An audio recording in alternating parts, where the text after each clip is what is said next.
मौसम जब भी करवट लेता है, नजला, जुकाम और फ्लू की तकलीफ घेर लेती है। छींकों के शुरू होते ही नाक बहने लगती है और नजला हलक में भी गिरता है। और ज्यादातर ये तकलीफ सर्दी में देखने को मिलती है और अभी सर्दी का मौसम भी है तो ये वायरस भी फैला हुआ है। तो आज जो नुस्खा मैं आपको बता रही हूँ वो आपकी नजला जुकाम में फौरी आराम देगा, इसकी मैं आपको गारंटी देती हूँ। तो आगे बढ़ने से पहले जल्दी से मेरे चैनल को सब्सक्राइब कर दें और अगर आप पहले से ही मेरे सब्सक्राइबर हैं तो दिल से आपकी शुक्रगुजार हूँ। तो सबसे पहले आपने लहसुन का एक पीस लेना है, सिर्फ और सिर्फ एक ही पीस आप लेंगे।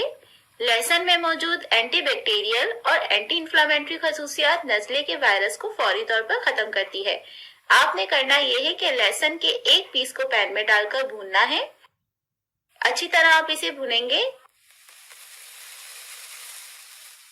यहाँ तक कि ये जलकर काला ना हो जाए।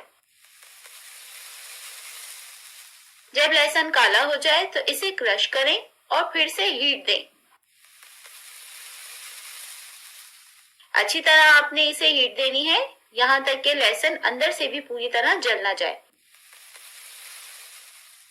फिर चूल्हा बंद कर दें और इसे किसी बाउल में डालकर इसका पाउडर बना लें।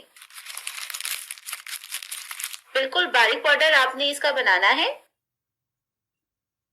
अब इसमें आपने मामूली सा नमक शामिल करना है। बस अब इसे अच्छे से मिक्स कर लें और वीडियो अच्छी लग रही है तो लाइक कर दें। जब ये मिक्स हो जाए तो इसकी आपने 1 से 2 चुटकी चाट लेनी है। बस 1 से 2 चुटकी में ही आप अपने नजला जुकाम में फौरी आराम देखेंगे। कोई से भी मौसम का नजला हो, ये टोटका अपना काम जबरदस्त तरीके से करेगा।